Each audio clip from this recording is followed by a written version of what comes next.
Oh, for surely. The fundamental theorem of calculus. There's actually multiple parts to this, but I'm going to just show you one part of this today. The fundamental theorem of calculus. Okay, so do you recognize this right here? That definition? Because we just did it, right? Because that is, as I just mentioned previously, is just the average value of your function, right? So that's the average y value.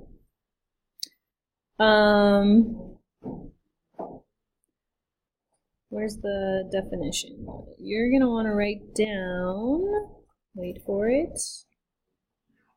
Oh, that's part 1. That's actually the trick. Okay, this is the one we're going to use right now. Okay, so the part 2 here is that we're going to be integrating a defined region. So this is called a definite integral, right? So as opposed to an indefinite integral when you don't have the a and the b. Okay, so all you do is you take the integral of it and then you just do the top one minus the bottom one. So just so you know the notation on this, these capital F's are referring to the antiderivative, okay, or the original function. You can think of it as.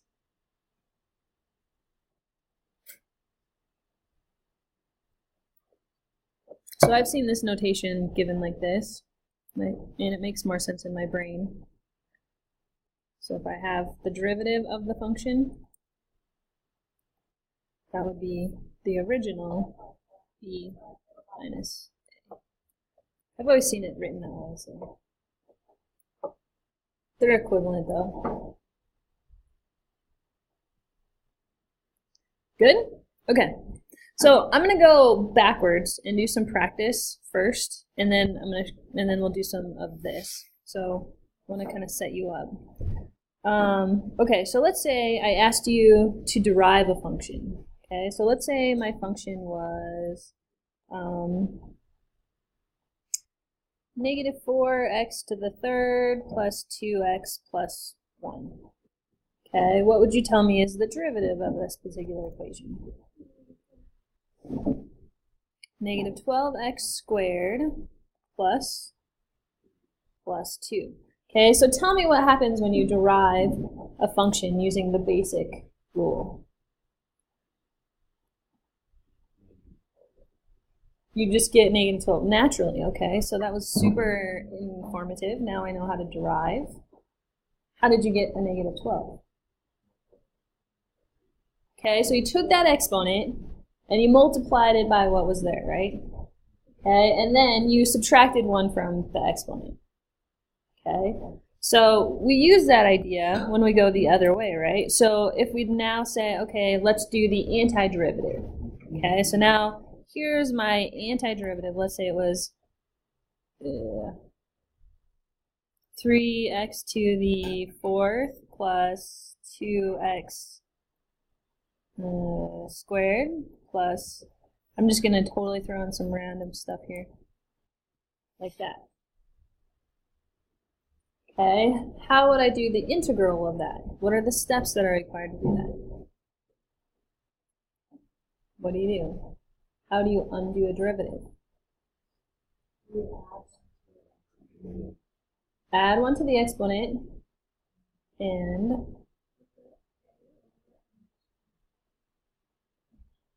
okay, and then you divide by it, is what you said, although you said it in more of a like notational way.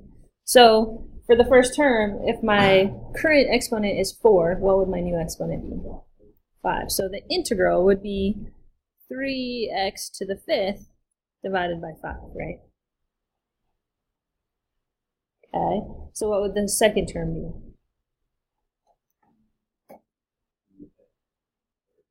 Two x to the third divided by 3. Good. All right, getting a little fancier. What's my third term's integral?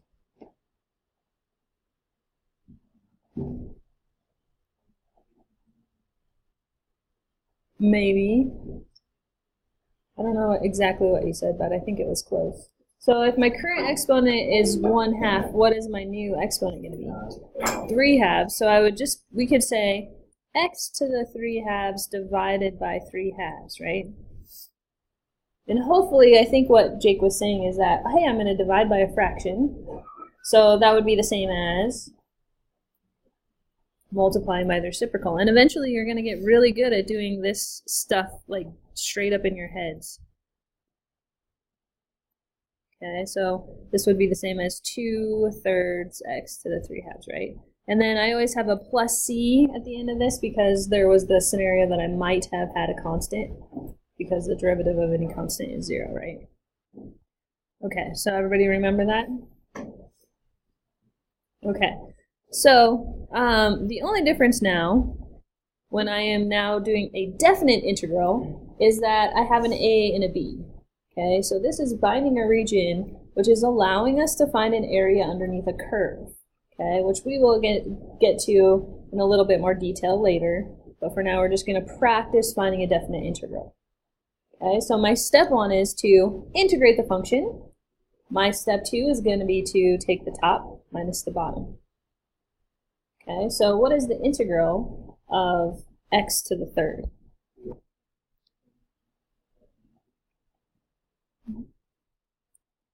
I'm hearing some things. Did you do it like that? 1/4 x to the 4th. Do you see how I wrote that as a fraction and pulled it out? Okay, I'm always going to try to multiply instead of divide by things. Just makes things a little nicer. Okay, what's my second term going to be?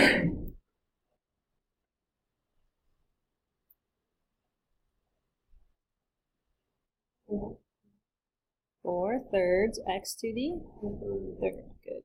Third term? Plus 4x. Okay, so here is the integral, and now this is the piece. Ooh, okay. Okay, yeah. I'm going to show you about the c, but yeah, you're right, okay. Plus c. Okay, so this is a new notation, which I accidentally showed you previously. Okay, so all that little notation means is that I just took an integral, and it's still bounded between 0 and 4. Okay, so it's a straight vertical line. The a goes on the bottom, the b goes on the top. Okay, so now I'm going to plug those numbers in. So I'm going to take 4, and I'm going to plug it into all the x's, and then I'm going to subtract, and I'm going to plug 0 into all the x's. Okay. Divide? No, you just subtract. Yep. Okay, so my first term is going to be, so I'm plugging 4 into all of the x's.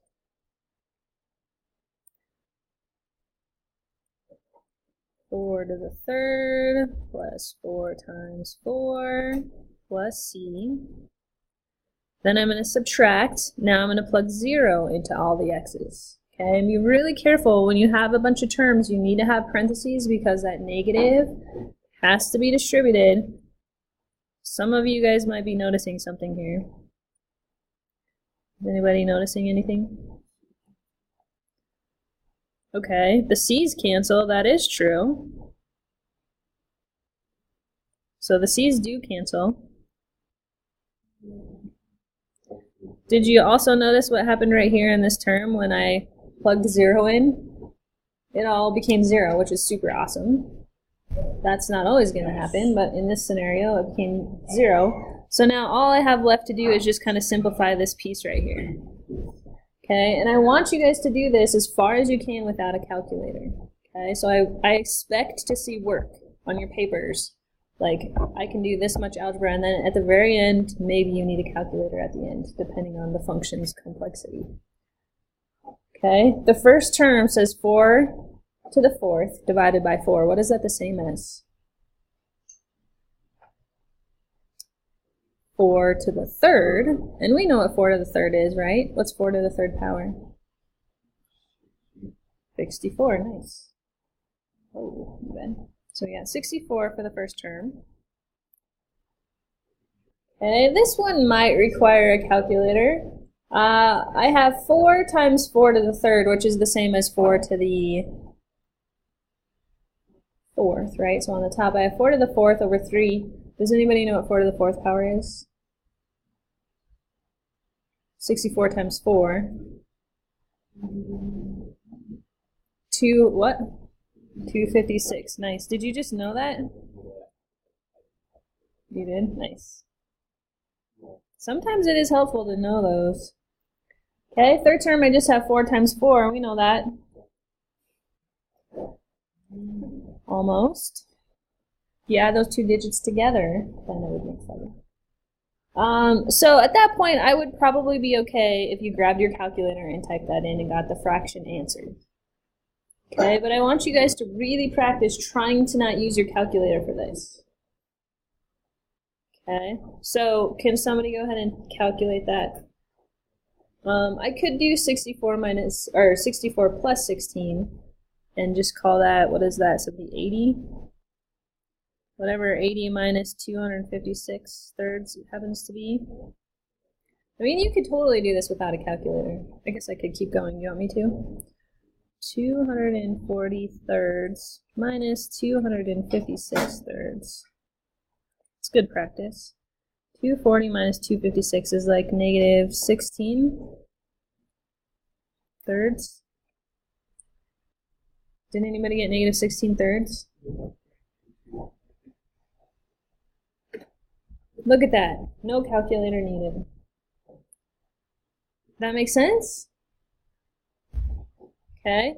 Do you want to do another one just like that? Or try something more complicated? Do we need another example just like it? Do a harder one? Same idea? Okay, let's try number 3. Okay, so number 3 is harder in the sense that the very first piece of it is not integratable unless we rewrite it first.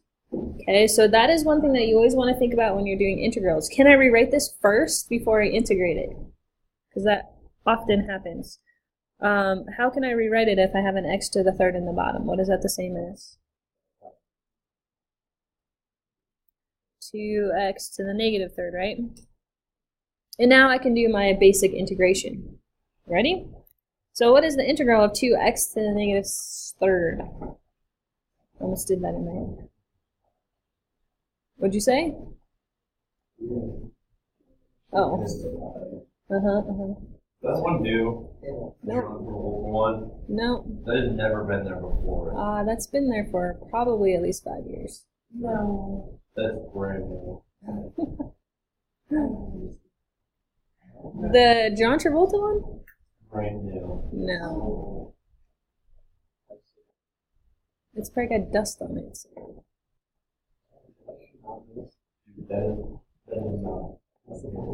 Alright, come back to me. What is the integral of 2x to the negative third? So if I add 1 to negative 3, what's my new exponent? Negative 2. So I have 2x to the negative 2 divided by negative 2. Let's rewrite that. Yeah, the 2's cancel and I have a negative 1 over x squared. Okay, so once I've integrated, what do I do next? Top minus bottom. So plug it in, so I'm going to have negative 1 over negative 2 squared. And do you see how I'm going to have minus a negative here?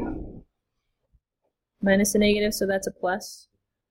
1 over negative 3 squared. So that's going to give me what? Negative 1/4 plus 1/9. Because the negative 3 goes into the x. So I have to square it first. Let's see, this is going to be multiplied by 9, this one by 4. So that would be the same as negative 9/36 plus 4/36, which makes negative 5/36. Follow?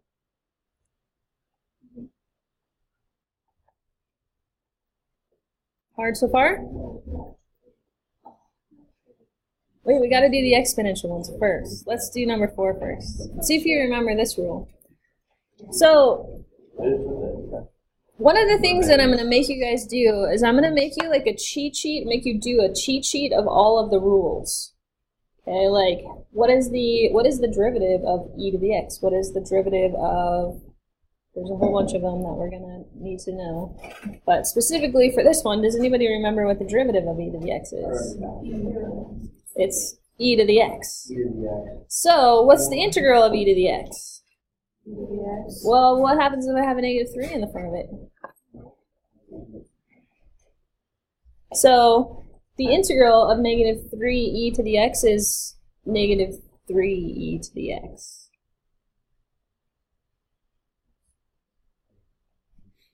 The integral. So the integral of this is negative 3e to the x from 0 to negative 1. So after I integrate it, what do I do next? Top minus bottom, so I'm going to have negative 3e to the 0 minus negative 3e to the negative first. Alright, see if you got this. What's e to the 0 power? 1. So 1 times negative 3 is negative 3. Second term, what happens if I have an e to the negative first power? Where does it go? Goes over into the bottom, good. So I would leave that way. There might be a decimal answer in there somewhere, but I like exact answers, and that is an exact answer. Okay, so you might start thinking about making that cheat sheet. It might become really helpful on the next test, and well, definitely the tests after that. So I did have you start one. Do you guys remember doing this? When I had you guys write down all this table? I don't even know where it is. This one. Remember that? So you should start looking at that, get that into a nice piece of paper so it's easy to look at. Makes your life splendid, because this one is one you're going to want to have on there. I'll tell you what, trig functions look nasty, but usually they're really easy. Okay, this one is literally a definition. Does anybody know what the integral of secant times tangent is? Let me help you. You wrote this down in your notes.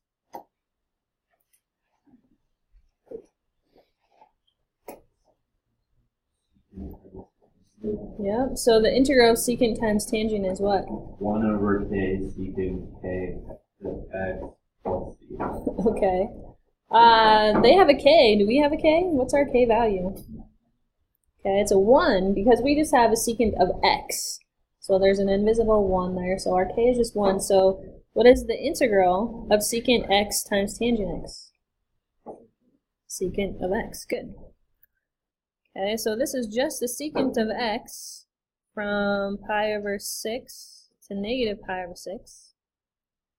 Okay, and anytime we're working with trig functions, either you know this or you have your unit circle close by. It'd be nice if you guys had this memorized.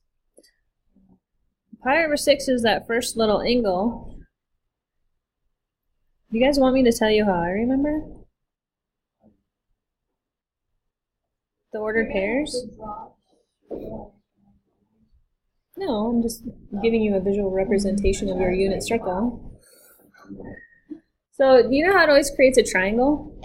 They're always 30, 60, 90s. The long leg is always the square root of 3 over 2. The short leg is always 1/2, right? So my x value is the long leg, so square root of 3 over 2. And my height is my short leg, 1/2. So there you go, that's how I remember. So if I'm doing a secant, secant is the reciprocal of what?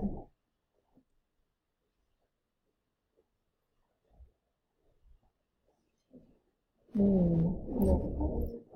Secant is the reciprocal of cosine. And cosine is in reference to which variable? The x or the y? Oh boy. The x. Okay, so all I need to do is just take the reciprocal of the x. So since my x value is the square root of 3 over 2, what's the reciprocal of the square root of 3 over 2? Don't worry about simplifying it.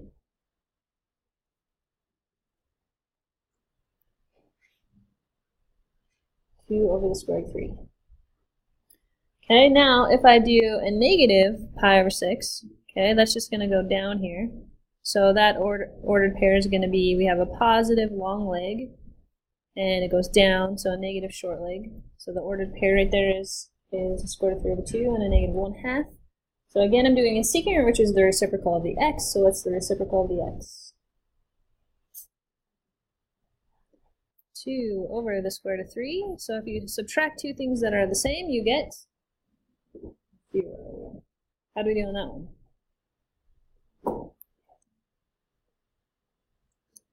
Super awesome. I'll take that as a yes. Maybe even enthusiastic yes.